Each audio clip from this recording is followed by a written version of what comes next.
नमस्कार प्रिय विद्यार्थियों, मैं राम खिलाड़ी गुर्जर, आचार्य श्री बलराम उच्च माध्यमिक आदर्श विद्या मंदिर बस्सी।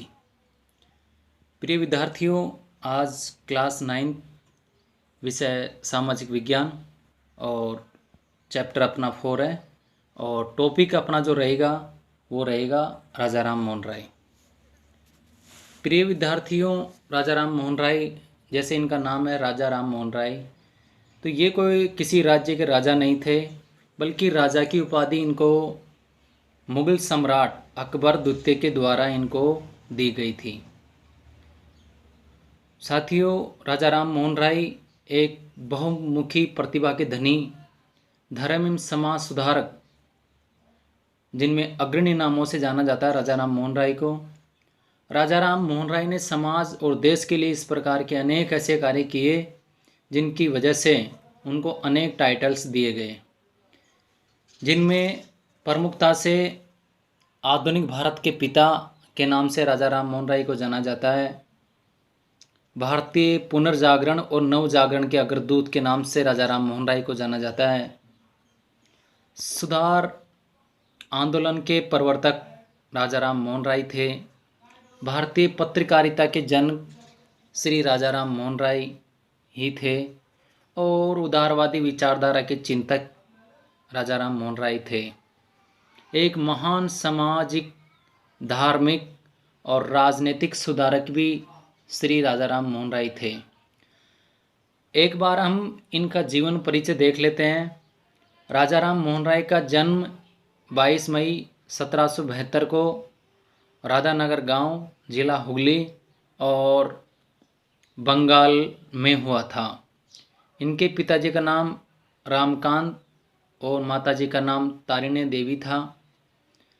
इनका जन्म एक ब्राह्मण परिवार में हुआ था, लेकिन इनकी जो विचारधारा थी वो समाज में फैली अनेक प्रकार की जो कुरीतियाँ थी, जैसे थी अंधविश्वास, रूढ़िवादिता, दहेज प्रथा, सती प्रथा, बाल विवाह, बहुविवाह, अनेक प्रकार की ऐसी जो समाज में व्याप्त बुराइयां थी, उनको समाप्त करने के लिए इन्होंने अपना सारा जीवन दिया।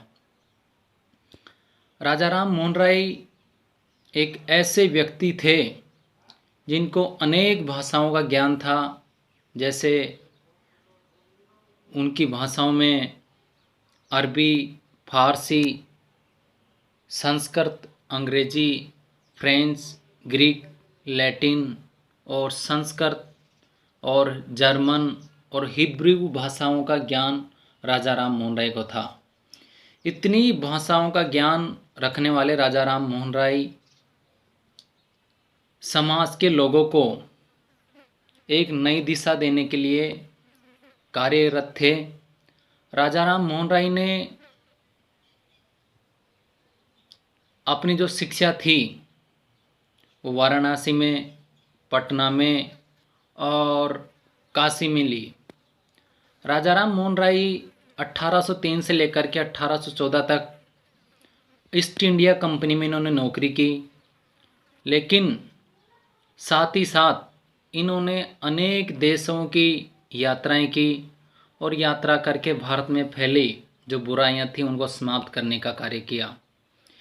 इन्होंने जो भारतीय समाज के जो लोग थे जो अंधविश्वास में डूबे हुए थे, इन्होंने वेदों की, उपनिषद और कुरान और बाइबल की गहराई में जाकर के अध्ययनरत करके लोगों को जो वास्तविक ज्ञान था वो ज्ञान बताने का कार्य श्री राजा राम मोहन राय जी ने किया। इनका जो पहला ग्रंथ था 1809 में लिखा गया फारसी भाषा में, तोहफल उल मुहिद्दीन। इन्होंने बताया कि ईश्वर एक है और एक केश्वरवाद में ये विश्वास करते थे। बचपन से मूर्ति पूजा के विरोधी थे और इन्होंने समाज में फैली जो अनेक प्रकार की कुरीतियाँ थी, जो समाज में उस समय अंग्रेज़ों का शासन था और ईसाई धर्म का प्रचार प्रसार हो रहा था, भारतीय जो धर्म था उनको अनेक प्रकार का नुकसान पहुंचाया जा रहा था। तो इसी ईसाई धर्म के प्रभुत्व को रोकने और समाज में, भारतीय समाज में फैली जो कुरीतियाँ थीं उनको रोकने के लिए इन्होंने एक ब्रह्म समाज की स्थापना की। और वो ब्रह्म समाज की स्थापना की थी 20 अगस्त 1828 को। बहुत ही इम्पोर्टेंट क्वेश्चन ये पूछा जाता है कई बार कि राजा राम मोहन राय ने कौन सी समाज की स्थापना की थी। तो राजा राम मोहन राय ने ब्रह्म समाज की स्थापना की थी ईसाई धर्म के प्रसार को रोकने के लिए और भारतीय समाज में फैली जो कुरीतियाँ थी उनको मिटाने के लिए। प्रिय विद्यार्थियों, राजा राम मोहन राय का जो जीवन में सबसे महत्वपूर्ण जो कार्य था वो था सती प्रथा का निषेध करवाना। उस समय भारतीय समाज में एक सबसे बड़ी कुरीति थी सती प्रथा, यानी किसी भी महिला का पति यदि मर जाता था तो उस महिला को उसी पति के साथ में अग्नि में जिंदा जला दिया जाता था। इसी प्रथा को हम सती प्रथा के नाम से जाना जाता है।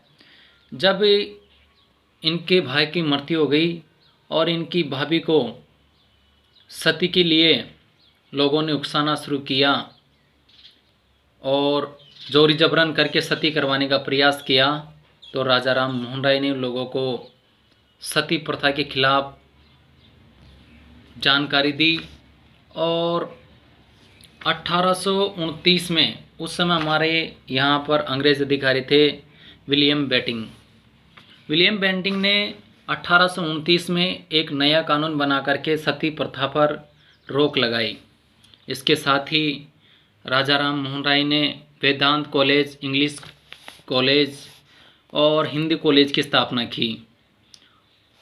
प्रिय विद्यार्थियों, राजा राम मोहन राय ने जीवन में अनेक ऐसे मुश्किल भरे कार्यों को किया और समाज को एक नई दिशा, यानी नए राष्ट्र जागरण के अग्रदूत इनको कहा जाता है।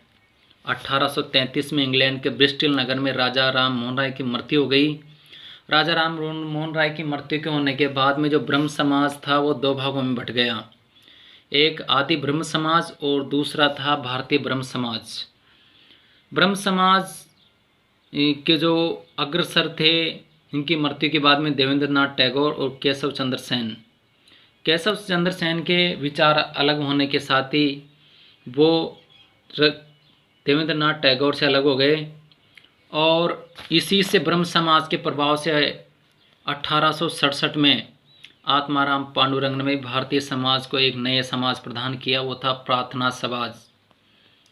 और इससे पहले ब्रह्म समाज ने अनेक सुधारों की शुरुआत की और साथ ही राजा राम मोहन राय जी ने एक नए युग का अग्रदूत भी जाना जाता है। तो ये संक्षिप्त परिचय हमने राजा राम मोहन राय के बारे में देखा।